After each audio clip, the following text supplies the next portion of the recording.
లేఖనాల్లో మనం చూసుకున్నట్లయితే మగ్దలేని మరియ తెల్లవారుజామున లేచి యేసుని చూడడానికి వెళుతుంది. హల్లెలూయా.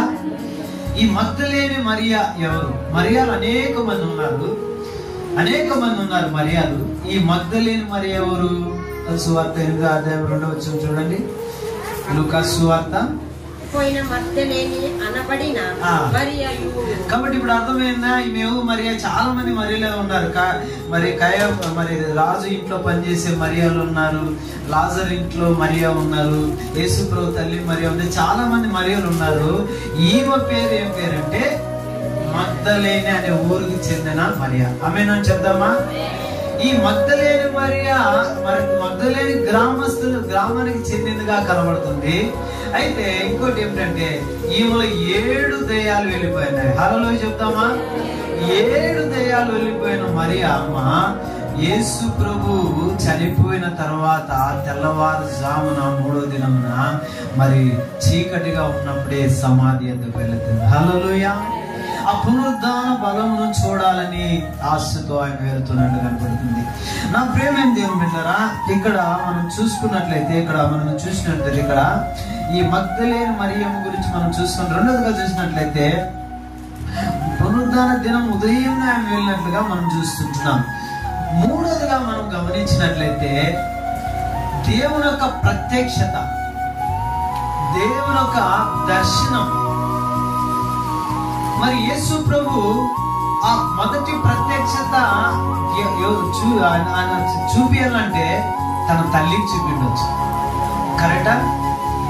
తన తల్లికి చూపిండొచ్చు. అయితే అక్కడ ఆయన ప్రత్యక్షత మొట్టమొదట తన తల్లికి కనబడుతుంది. ఒకవేళ మనమంతా చాలా మంది అంటాం మరియమ్మ గొప్పది, మరియమ్మను మేము ఆరాధిస్తాం, మేము స్తుతిస్తాం, మేము చేస్తామంటారు. అయితే యేసు ప్రభు పునరుద్ధానమైనప్పుడు ఆయన ప్రత్యక్షత మరియమ్మ కూడా ఆయన చూపించలేదు. రెండోదిగా చూసినట్లయితే ఆయన ప్రియమైన శిష్యులు ఉన్నారు. ఆ ప్రియమైన శిష్యుల్లో పేతురు గొప్పవాడే. దానికన్నా గొప్పవాడు ఎవరంటే రొమ్మున ఆనుకున్న యోహాను. మరి ఆయన కూడా ఆయన దర్శనం గాని ఆ పునరుద్ధాన మొదటి దర్శనం గాని ఆయన చూపించడం లేదు. ఎందుకు? ఇంకా వేరెవరో ఉన్నారు, వాళ్ళు ఎవరికి కూడా ఆయన ప్రత్యక్షత కనిపించలేదు.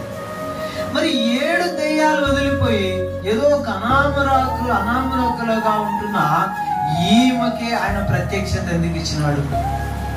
ఒకసారి మనం ఆలోచించాలి. హల్లెలూయా. కాబట్టి దేవుని బిడ్డలారా, దేవుడు ఏదైనా ఒక కార్యం చేసినాడంటే దానికి ఒక కార్యం ఉంటుంది.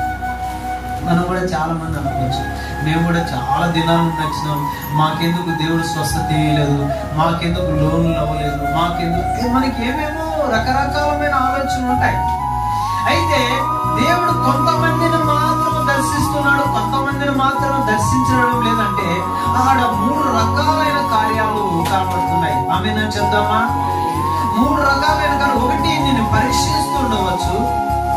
రెండోది, నీలో ఏదైనా ఒక లోపం ఉండొచ్చు. మూడోదిగా సాతాను శోధన ఉండొచ్చు. 3 ఏదైనా ఉండొచ్చు. నీకు కొన్ని ప్రాబ్లమ్స్ సాల్వ్ అవ్వకుండా ఉండడానికి కారణం ఇవే ఉండొచ్చు. కొన్నిటికి నీవే కారణం ఉండొచ్చు. కాబట్టి ఈరోజు ఈమెకు దర్శనమిస్తున్నట్లుగా చూస్తుంటున్నాం. నా ప్రియమైన దేవుని బిడ్డలారా, ఒక 3 కార్యాలు మనం చూసుకుని ఆరాధన వర్తమానాన్ని ముగించుకుందాం. 13వ వచనం యోహాను సువార్త, John gospel chapter 20 and verse 13. 13వ వచనం చదవండి. ఆమె నా ప్రభువును ఎవరో ఎత్తుకొని పోయిరి, ఆయనను ఎక్కడ ఉంచిరో నాకు తెలియలేదని చెప్పాను. నా ప్రియమైన దేవుని బిడ్డలారా, ఇక్కడ ఏం చెప్తున్నాడంటే 13వ వచనంలో ఆమె ఏడ్చుచుండెను. బాగా గమనించినారా? ఏం చేస్తుందంటే ఆమె ఆ పునరుద్ధానం యేసయ్యను ఎత్తుక్కుంటూ వచ్చింది. అయితే ఏడుస్తూ ఉంది. ఎందుకు ఏడుస్తుంది? చాలా మంది దేవుని వెంబడిస్తున్నారు, దేవుని ప్రార్థిస్తున్నారు, దేవుని అద్భుతాలు చూస్తున్నారు, అయినా చాలా బలహీనులుగా ఉన్నారు. ఎలా ఉన్నారు? కొన్ని విషయాలలో వాళ్ళకి ఆ దుఃఖం విడిపోవడంలో, వేదన వదిలిపోవడంలో వాళ్ళు అలాగే ఉన్నారు. అయితే ఆయన ఉన్నావు అంటున్నారు. అంటే ఈమెలో ఏం కనబడుతుంది? ఏం కనబడుతుంది? యేసు ప్రభునేమే విస్తారంగా ప్రేమిస్తుంది ఆయమా. యేసు ప్రభు కొరకు ఏమైనా చేయడానికి ఆమె సిద్ధంగా ఉంది. యేసు ప్రభు కొరకు సర్వము ఇవ్వడానికి కూడా ఆమె సిద్ధంగా ఉంది. యేసు ప్రభుని గాఢంగా ఆమె ప్రేమిస్తుంది, మంచిదే. అయితే యేసు ప్రభు మీద గాఢమైన, అయ్యారు మీరు ఇక్కడ వచ్చారు, గాఢమైన నమ్మకం అన్నదానికి లేదు. హల్లెలూయా చెప్దామా? నా ప్రేమ దేవుని బిడ్డారా, నమ్మకం వేరు, ప్రేమ వేరు. ఏమ్మా? తల్లి ప్రేమతో కొడుక్కి అన్నం పెడుతుంది, కానీ తల్లికి నమ్మకం కూడా ఉండాలి.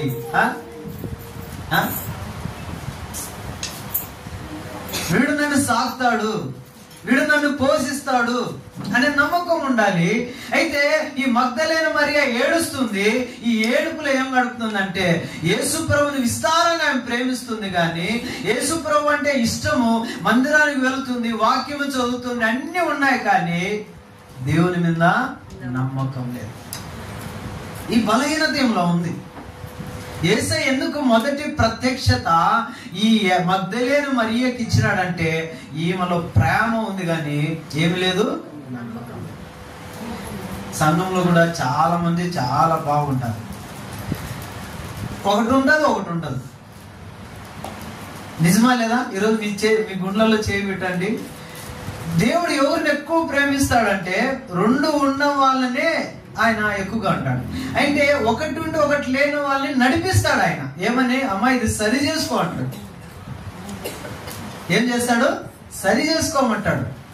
కాబట్టి ఈ రోజు చాలా మందికి ఒకటి ఉంది ఒకటి లేదు. దేవుని ప్రేమిస్తున్నారు, అయితే దేవుని మీద నమ్మకం లేదు. హెబ్రీయులకు రాసిన పత్రిక 11:6 ఏమంటదంటే ఆయన ఎత్తుకు వచ్చువాడు ఆయన ఉన్నాడని,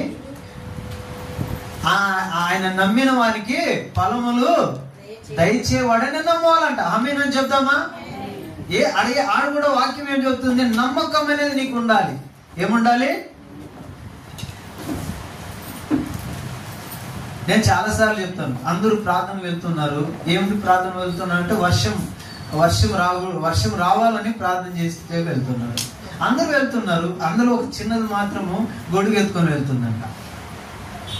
ఎందుకే గొడుగు ఎత్తుకుంటామంటే మనం ఎందుకమ్మా పోయేదంటే వర్షం రావాలని ప్రార్థన చేస్తాం. మరి యేసయ్య వర్షం ఇస్తాడమ్మా, వచ్చేది కూడా వర్షం వస్తే గొడుగు. ఎంత విశ్వాసం, ఎంత నమ్మకం. హల్లెలూయా.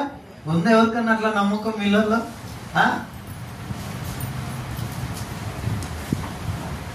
వీళ్ళలో చాలా మంది అనుకుంటా అంటారు, మీకు కొన్ని విషయాలు నిన్న చెప్పలేదు పాస్టర్ మా ఈరోజు వాక్యం చెప్పే కొంచెం చెప్తాదంటే, నాకు దేవుడి మీద నమ్మకం ఉందంటే ఏదో ఒక రోజు పాస్టర్ వచ్చి వాక్యం చెప్తుందని ప్రార్థన చేస్తున్నాం. సంఘం కూడా మీరు ప్రార్థన చేస్తున్నారు. అయితే పలానా రోజు వస్తుందని నాకు తెల్లా. ఆ రోజు నైట్ నాకు ఇన్ఫర్మేషన్ వచ్చింది, రాని దేవుడు గొప్ప కార్యం చేస్తున్నాడు. నమ్మకం. సో మీకు నమ్మకం ఉందా లేదా? నాకు నమ్మకం ఉంది. ఆ నమ్మకం నిన్న పాస్టర్ వచ్చి వాక్యం చెప్పింది. హల్లెలూయా. నిజమా లేదా? కాబట్టి మనకు ప్రేమ ఉండాలి, రెండోది నమ్మకం ఉండాలి. కాబట్టి ఈమెలో ఏముందంటే ప్రేమ ఉంది కానీ నమ్మకం లేదు. అందుకొరకు యేసయ్య తన పునరుద్ధానం దినము మొదటి ప్రత్యక్షత ఇచ్చినాడు. ఎందుకు ఇచ్చినాడా? ఒకసారి యెషయా గ్రంథం 40:29 చూసుకుందాం. ఆరాధన వర్తమానం కొత్తగా ముగించుకో. యెషయా గ్రంథం 40:29. సొమ్మసిల్లిన వారికి బలమిచ్చువాడు ఆయనే, భక్తి శక్తిహీనులకు బలాభివృద్ధి కలుగు చేయవాడు ఆయనే. అద్భుతమైన ఓడు. ఏమంట? యేసయ్య ఎలాంటివాడా? సొమ్మసిల్లిన వారికి ఏమిస్తాడంట? బలమిచ్చేవాడు ఆయనే. శక్తి. ఇప్పుడు ఈమెముంది? శక్తిహీనతలో ఉంది. ఏముంది?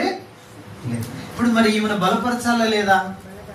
మీలలో కూడా ఏడ్చి ఏడ్చి ఏడ్చి ఏడ్చి ఏడుస్తుంటే మీ దగ్గరకు వచ్చేసాయా తల మీద చేయలేదు, భయపడు, నేనున్నాను, ఇది కొద్ది రోజులే అని చెప్పేవాడు. కాబట్టి మనం బలం ఇచ్చే దేవుడుగా ఉన్నాడు ఆయన.